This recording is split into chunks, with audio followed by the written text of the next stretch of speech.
The restaurant glowed with golden lights, as if every corner had been touched by wealth and arrogance. The kind of place where laughter was rehearsed and every polished glass carried the reflection of privilege. The tables were dressed in white, linen so smooth it could shame the skin of pearls, and the air smelled of roasted duck, truffle oil, and secrets too heavy for the chandeliers above. But amid the delicate symphony of cutlery and murmured conversations, something sharp and ugly cut through. The billionaire leaned back in his leather chair, his diamond cufflinks catching the light like daggers, his voice dripping with a kind of disdain only the rich believe they are entitled to wield. His words slicing through the room like broken glass, he called out to the waitress, his tone loud enough for every ear in the room to catch, and with that voice came a storm that turned heads and tightened jaws. She stood there, a young black woman in her modest uniform, holding a tray that trembled under the weight of crystal glasses filled with scarlet wine, her hands strong from work yet shaken by the cruelty now aimed at her, her eyes widening for a moment but quickly hardening with a fire that had been lit long before this night. For she knew humiliation was not new, yet something in his words cracked open an old wound and turned it into flame. The guests fell silent, forks frozen in mid-air, whispers dying on lips, as they turned to watch a scene that was never meant to be staged. The billionaire's insult carried the venom of superiority. He laughed as if her worth was nothing more than a shadow beneath his Italian shoes, his arrogance swelling like a storm ready to break across her dignity, his voice echoing through the golden walls, loud enough to leave a scar. But she did not flinch, she did not cower, her breath came steady, her back straight, as though 1,000 unspoken stories lifted her spine. Her silence was not weakness but power waiting to be measured.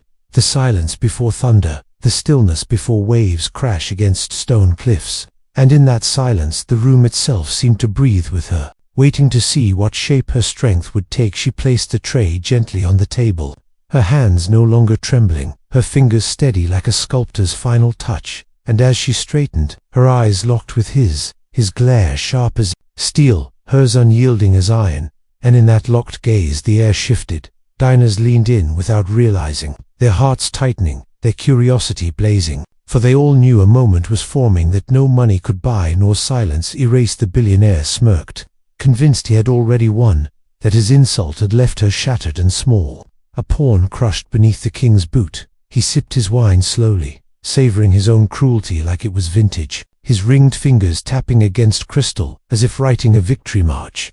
He was a man who had never been told no, never been held accountable, never been humbled, and yet tonight the ground beneath him trembled without his knowing. And then she spoke, her voice calm yet searing, soft yet powerful enough to ripple through the silence of the room, every syllable born from a well of pain, pride, and a truth too heavy to be ignored. Her words cut through his arrogance like a blade through silk.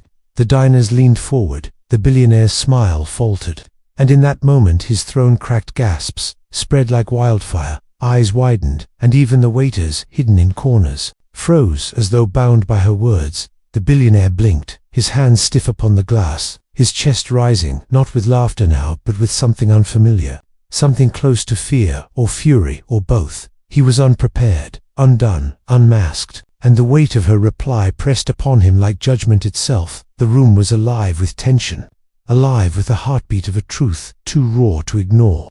The diners whispered behind their hands, yet their eyes never left her. The staff shifted, uneasily, knowing they had witnessed the start of something that could not be taken back. And in the center of it all she stood tall, not as a servant, not as a victim, but as a voice that refused to be silenced. The billionaire leaned forward, his face hardening, his pride wounded, his temper ready to erupt like molten fire. But the damage was done, the shift had already begun, and everyone in that golden room knew it, though none could predict just how far this single spark would burn, or how many lives would be changed before the night was through. And as the air thickened with suspense, as the billionaire's anger gathered like a storm, the waitress drew in another steady breath, her eyes refusing to waver, and the room braced itself for the next strike, for the truth yet to come, for the clash of power and dignity that no chandelier could ever soften. The chandelier lights seemed to flicker though they burned steady. The golden glow now felt sharp and heavy, pressing against every face in the restaurant, eyes darting between the billionaire and the young waitress, as if the world itself had been reduced to these two souls locked in an invisible battle. No sound dared rise except the soft hum of the air conditioning and the faint rattle of ice. In a glass, abandoned by a stunned guest, the billionaire's lips curled, his jaw stiff as stone, his pride wounded deeper than any wound money could mend. His voice came low, but it carried like thunder, each word heavy with venom. He leaned forward with his elbows on the table, narrowing his eyes as if trying to pierce her soul. He spoke her name as though it were an insult, a name meant to shrink her back into silence. But she did not move, she did not falter. Her eyes burned with defiance, her chest rising with steady rhythm, her presence unshaken by a storm. He demanded an apology, demanded her submission, his words circling her like a predator circling prey. Yet she stood straight with her tray now empty, her hands folded before her, not in weakness but in strength. And when she spoke again, her voice was clear, calm, and filled with a fire that made every guest lean closer. The words struck the air like arrows, not loud but undeniable, and the billionaire's face flushed red as whispers spread through the dining hall like ripples across still water. The guests did not know whether to look away or stare. Some shifted uncomfortably in their chairs, others clutched wineglasses tighter, a few even dared to smile at the courage before them, though they quickly hid it. Because this was not just an argument, it was the unraveling of power before their very eyes. The billionaire was a man whose name opened doors, whose wealth silenced opposition. Yet here he was confronted by a waitress with no armor but her voice, and she was winning. His hand slammed against the table. Crystal glasses jumped, wine spilled across the linen like blood on snow. His rage burst free like a beast breaking its chains. And still she did not step back. She met his fury with silence first, letting the weight of his tantrum echo, letting the guests feel the contrast between his roar and her stillness. And then she spoke again, her voice steady as a river carving stone, every word striking his ego with precision, every word reminding the room that dignity cannot be bought nor broken. The billionaire's guests at the table shifted uncomfortably. One of his business partners reached to calm him but drew back when the man's glare turned his way. For this was no longer business, no longer dinner. This was a battlefield drawn by pride and defiance, and no hand dared intervene. The waitress stood like a pillar, her expression carved from strength born of survival, and the guests began to wonder who truly held power here, the man with millions or the woman with nothing but her truth. Murmur rose at the far end of the hall. One guest whispered about scandal, another about the press, for already some hands had slipped phones beneath tables, recording this storm in silence. The billionaire noticed his rage tightening into something darker, his eyes darting across the room at the subtle glow of cameras. He cursed under his breath but could not silence them all. His empire was built on image and control, and here both were slipping through his fingers like sand, because a single sentence had struck a crack. And now every moment widened. If the waitress knew the risk, knew her job balanced on the edge of a blade. But she did not waver. She thought of long nights and endless shifts, of whispers behind her back, of insults swallowed with tears that no one saw, and something in her spirit refused to bow. She had endured too much to let this man, this night, define her worth. And so when she spoke once more, her words rose not just for herself, but for every unseen voice, every silenced dignity, every shadow that longed for light. The billionaire's laughter returned, but it was hollow now, strained and cracked. He tried to twist her words back, to humiliate her further. Yet his voice betrayed the crack in his armor, and the guests could hear it. The staff could hear it. The room itself seemed to tilt away from his power, leaning instead toward her, for truth carries a weight that no arrogance can bury.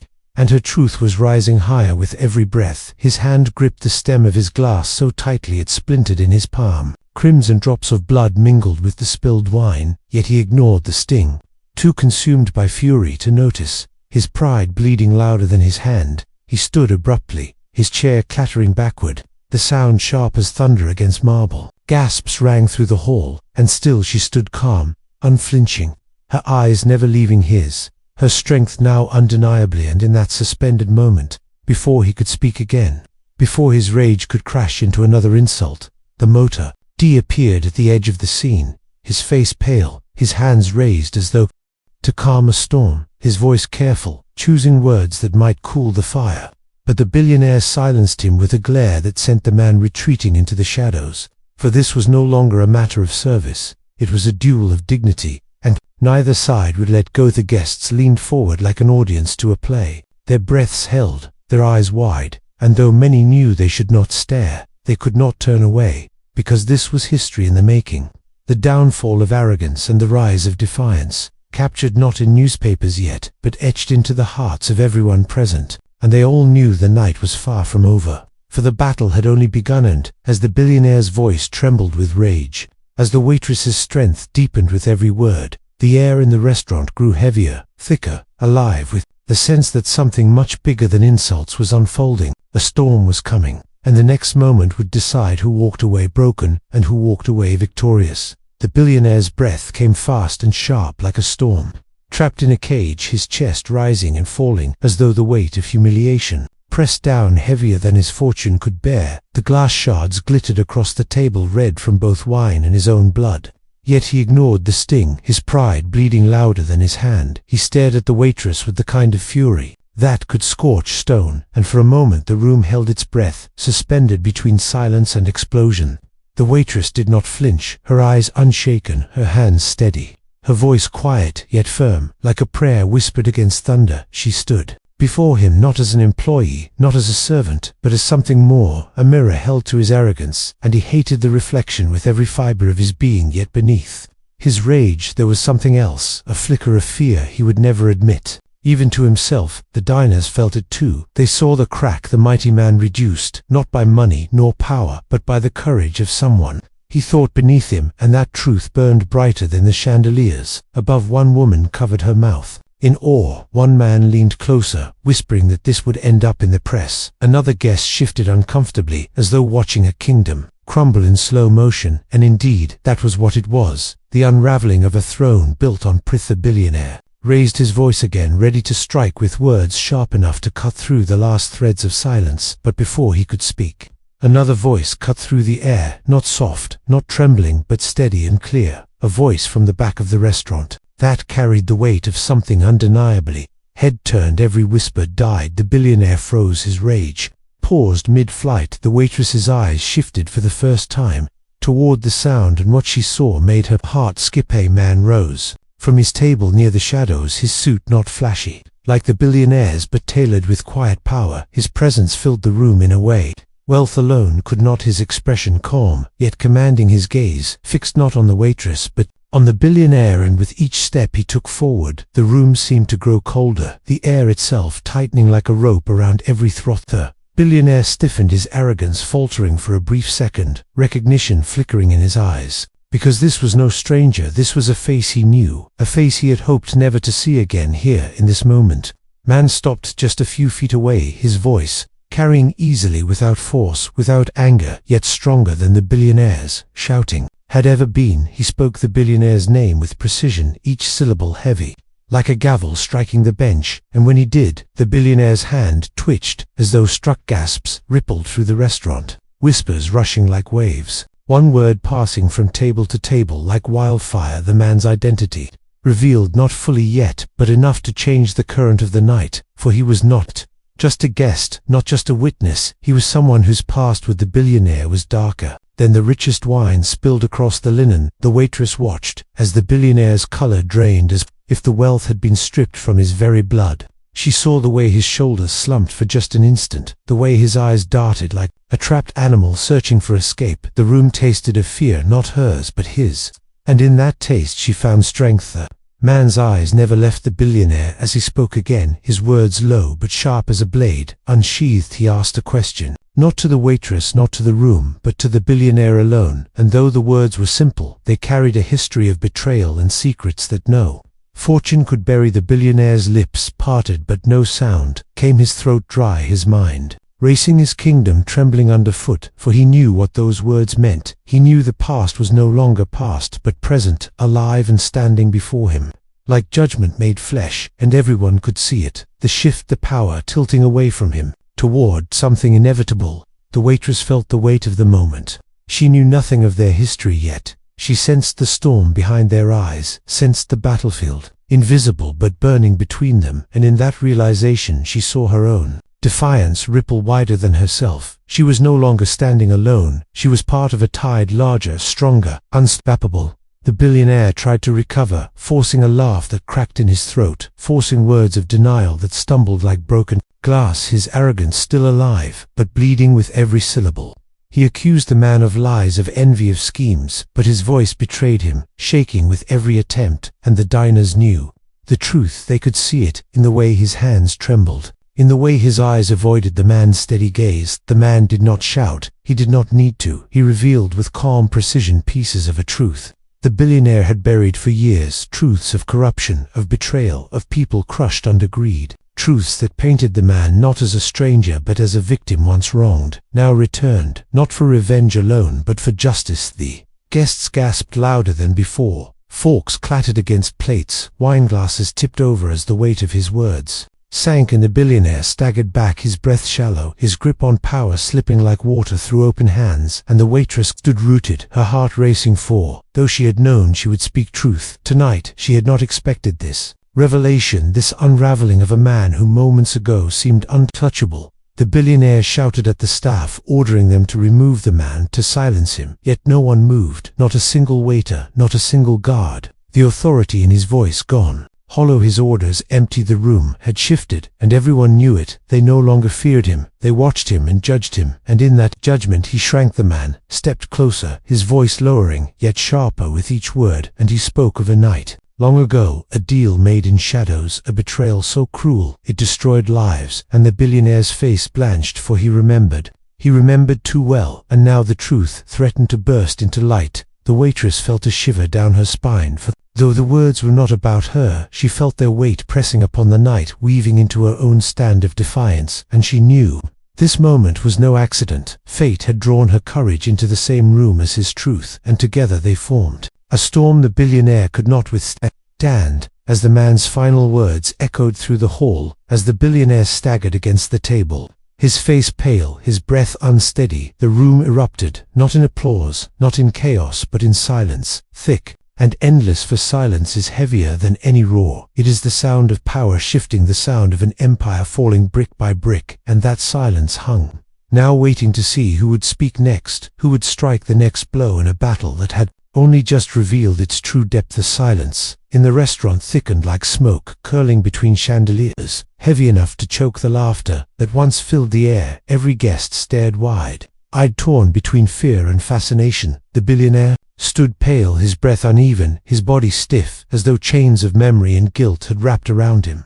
The man from the shadows did not move fast. His steps were slow, deliberate, yet everyone felt like a hammer against the billionaire's pride. Waitress stood firm, her tray now set aside, her heart racing, yet her body calm. She had never seen the billionaire afraid, not until now, his eyes darting restless, as though every corner of the gilded room had become a mirror, reflecting the lies he thought buried. And with each reflection the truth grew louder. The stranger's voice carried again, deep, steady, unshaken. He spoke of contracts signed in secret, of promises broken like glass. He spoke of families, ruined businesses, crushed reputations, destroyed by the billionaire's greed. He spoke of lives bought and discarded, and as he spoke the guests leaned forward, each word striking them with the weight of revelation. Whispers broke through the silence, sharp gasps rising as the pieces began to form a picture darker than any insult hurled at a waitress. The billionaire tried to interrupt his words, stumbling over themselves, his voice cracking as he called it all lies, his hands trembling as though gripping invisible walls to hold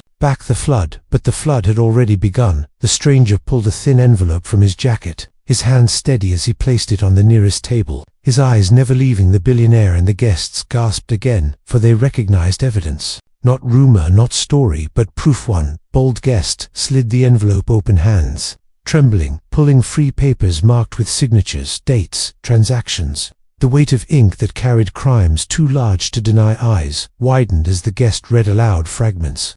Enough for the room to taste the betrayal, enough for the billionaire's empire to tremble more violently than before. The billionaire lunged forward to snatch the papers, but another hand held him back, not with force but with quiet disobedience. His authority no longer absolute, the waitress felt. Her throat tightened, her mind racing with disbelief. She had entered this evening prepared to endure humiliation, and perhaps to stand against it with dignity, but she had not expected to witness a kingdom collapsing in front of her. Yet part of her heart swelled with something fierce, for she saw justice taking shape in a way she had never imagined, and in that vision her own courage deepened. The billionaire's rage burst again, his words spilling like fire uncontrolled. He accused the stranger of fabrication, of betrayal, of being nothing more than a parasite feeding on his greatness. Yet even as he shouted, the weight of the papers betrayed him, the silence of the staff betrayed him, the gaze of the waitress betrayed him, because his words no longer held the same power. They were smoke without flame. The stranger spoke once more, his voice quieter now, yet sharper than before. He revealed not only the papers but a truth far more dangerous. He spoke of someone close to the billionaire, someone who had witnessed it all, someone who had turned against him, not for revenge, not for money, but for the sake of truth and survival. And when he said it, the billionaire froze completely, for he knew exactly who the man spoke of, and his blood ran cold. The guests leaned in their curiosity, blazing like fire in the night, wondering who it could be, wondering which loyal shadow had betrayed their master. And the billionaire's eyes betrayed his fear, his glance darting toward the corners of the room, toward the staff, toward faces he once considered invisible, but who now looked back with courage of their own, for arrogance had blinded him, but truth was stripping him bare. The waitress took a breath, her voice rising again, not loud, not trembling, but carrying across the room like a steady flame. She asked the billionaire why, if he was innocent, did the evidence feel heavier than his denial? Why, if he was so powerful, did his eyes look away from theirs? And the room turned toward him, waiting for an answer that never came, because silence clung to his throat and shame burned his face. He slammed his fist against the table again, the sound sharp enough to make glasses jump, wine spilling anew across the white linen like blood across snow. Yet even that sound no longer held command.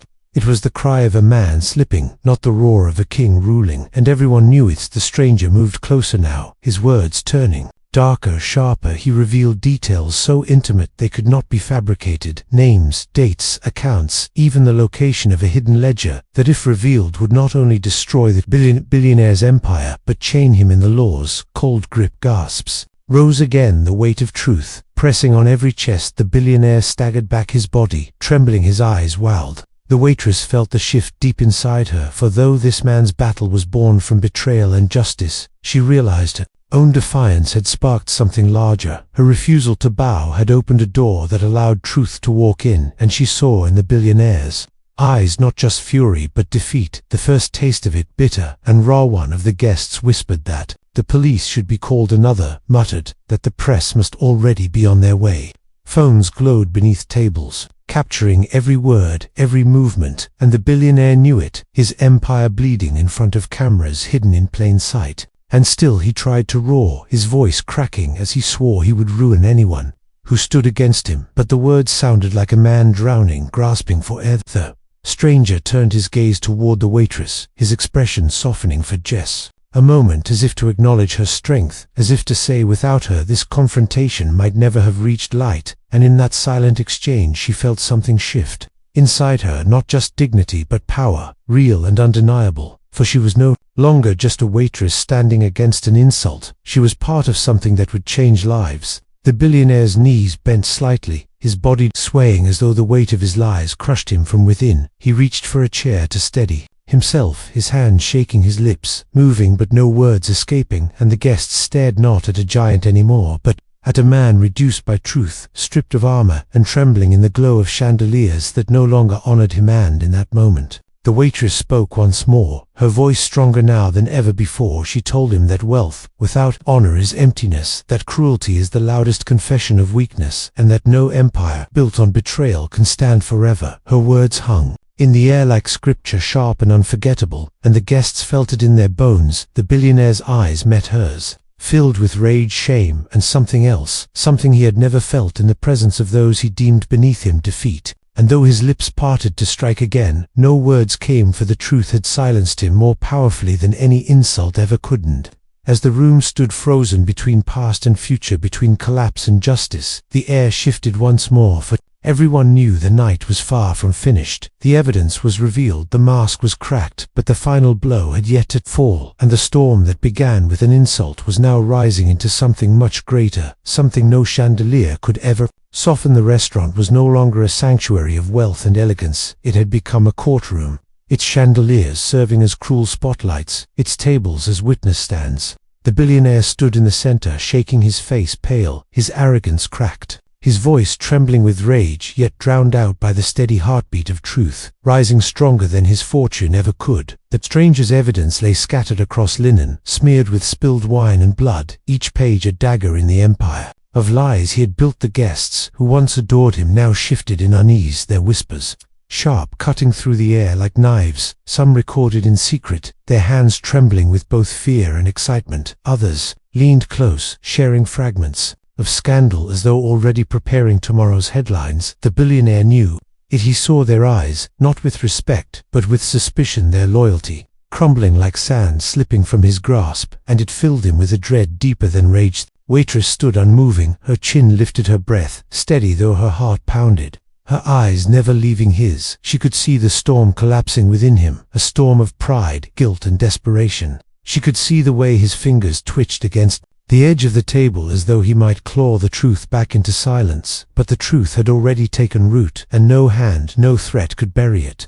Again the stranger turned to the crowd, his words sharp, measured, undeniable. He revealed more than papers, more than whispers. He revealed how the billionaire had hidden fortunes through false accounts, how he had crushed competitors through blackmail, how he had bribed officials to keep his sins locked in shadows. And with every revelation, gasps echoed louder, the room shifting against the billionaire like a tide dragging him down one. Guests shouted that the police must be called. Another rose, demanding answers from the man they once toasted with gold-rimmed glasses, and in that clamor the billionaire's mask slipped further, his roar returned, desperate, accusing the stranger of lies, accusing the waitress of collusion, accusing the very air of betrayal. But his voice no longer carried authority, it carried fear, it carried defeat, the sound of a man unraveling before an audience unwilling to turn away. The waitress spoke again, her voice calm, steady, piercing through the noise, like a bell. She told the room that dignity once broken could not be bought back with money, that truth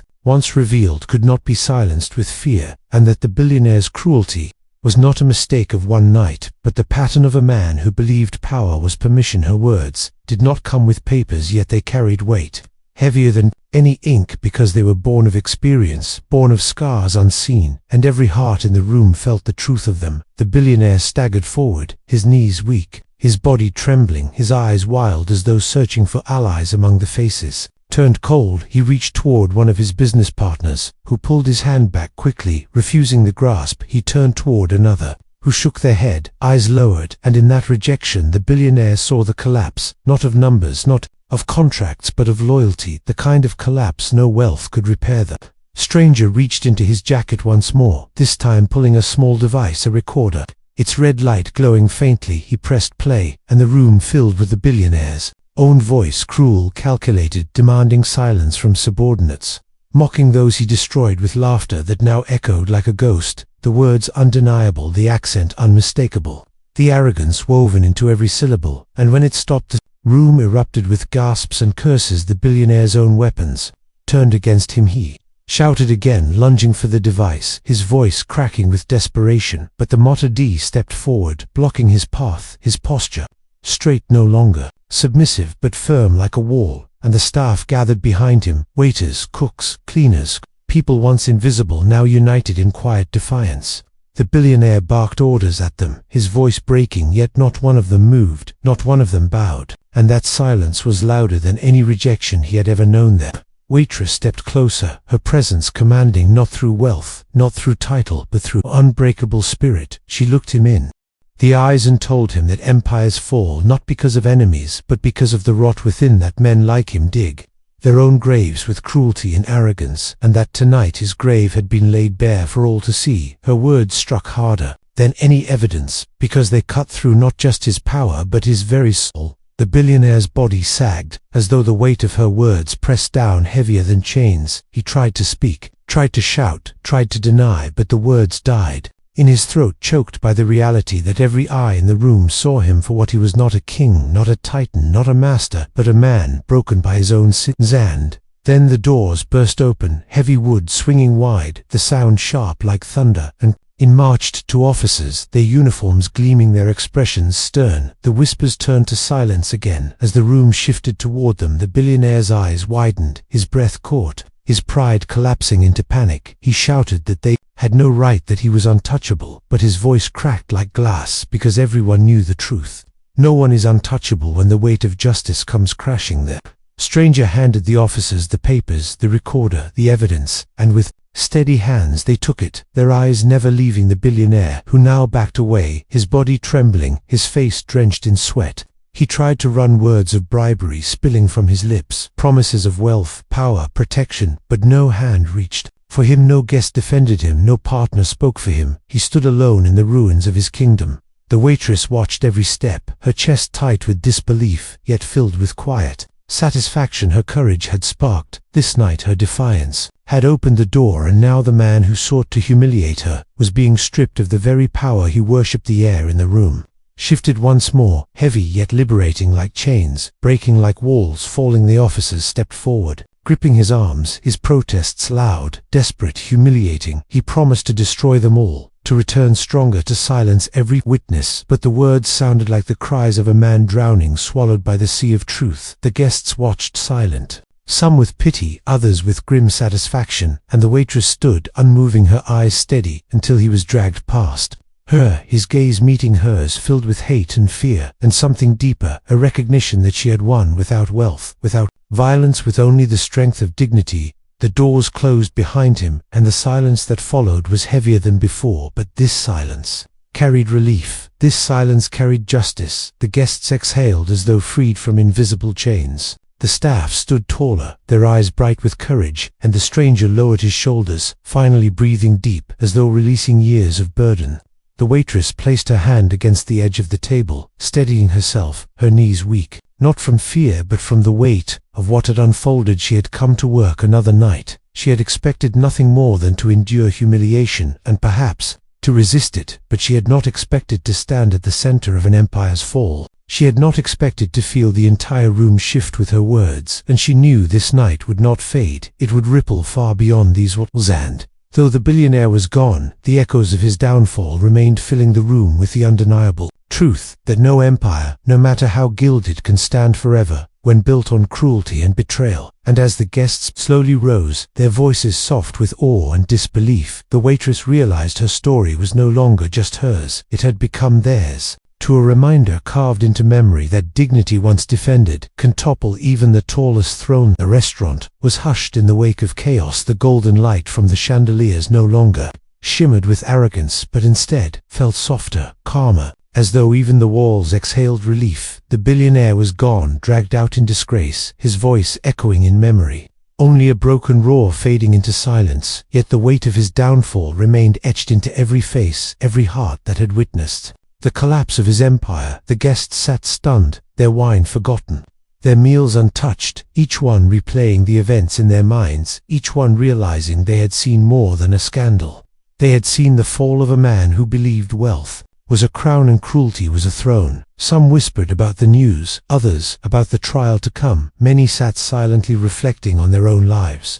Their own choices, for the spectacle was not just about him, it was about what power does when left unchecked. The waitress stood still, her chest rising slowly, her hands steady though her knees longed to buckle her heart. A storm of exhaustion and pride, she looked around the room at the faces turned toward her, and she felt something she had never felt before, not shame, not fear, but respect, not just for her strength, but for the truth she had dared to hold. Against fire her breath quivered, but she stood tall, her uniform simple yet radiant in the eyes of those who now saw her, not as a servant, but as a symbol. The stranger approached her, his steps calm, his expression softened from battle, his eyes carrying gratitude and something deeper, a recognition that her voice had done what his evidence alone could not. She had given the room a soul. He bowed his head slightly, a gesture, not of pity but of respect, and in that small gesture she felt the weight of dignity, restored her pain, acknowledged her courage, honored the staff gathered round her to the mot d, placing a hand gently on her shoulder. The waiters and cooks and cleaners standing together, their eyes gleaming with quiet pride, for they had lived in the shadow of arrogance for too long. They had watched cruelty disguised as power, and tonight they saw it crumble. They looked at her not as one of many, but as the spark that had lit their silence into fire. The guests began to rise. Some walked over, offering apologies for not speaking, sooner their voices thick with guilt and awe. Some whispered blessings, others offered promises of support, but she only nodded, her voice quiet, her spirit still holding on to the strength that had carried her through. She did not seek their pity, she did not crave their praise, she only wanted to breathe again, free from the weight of his insults, free from the shadow of his power. The stranger leaned closer, his voice low so only she could hear. He told her that her courage had turned the tide, that the truth might have remained buried, if not for her defiance. He told her that sometimes the smallest voice in the loudest room is the only one that matters, and those words settled in her heart like a seed of hope she had never known before. The police returned briefly to gather more statements, their presence sharp and heavy, but their eyes softened when they looked at her, as though they too recognized the quiet heroism that had unfolded within these walls. They promised justice would be served, they promised his empire of lies would face the light of law, and with each word she felt a weight lift, though she knew trials and battles still lay ahead. When the last guest departed, when the last whisper faded into night, she stood in the empty restaurant, the chandeliers still glowing above the tables now silent, the smell of wine lingering like memory. She pressed her hands together, breathing deeply, and for the first time she allowed herself to feel the tears she had held back, not of fear, not of defeat, but of release, the tears of a woman who had stood before a storm and had not fallen. That stranger stood nearby, watching silently, not intruding, letting her breathe, letting her own strength settle.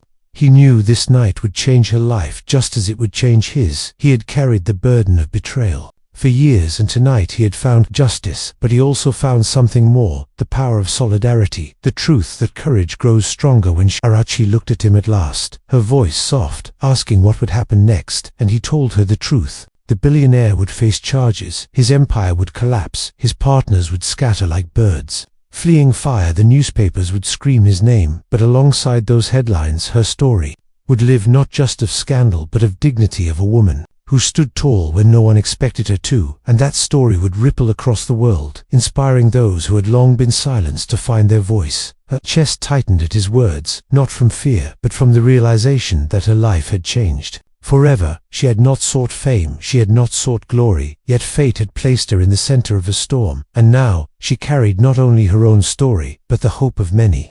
She walked slowly across the empty hall, her shoes echoing against marble, each step heavier than the last, yet filled with meaning. She reached the door, paused for a long moment, her hand resting on the handle, her eyes lifting to the night sky beyond. Through the tall glass panels she saw the stars scattered like diamonds. Free from chandeliers, free from shadows, she breathed deep, her heart whispering that maybe this was not an ending but a beginning, a doorway into a life she had never imagined. And as she stepped into the night air, cool and sharp against her skin, she felt something rise within her, a lesson carved deep into her soul, that no wealth can silence the truth, that dignity once defended can outshine even the brightest empire, and that sometimes losing everything is the only way to find who you truly are. The stranger joined her outside, walking at her side, not ahead, not behind their footsteps, falling together on the quiet street.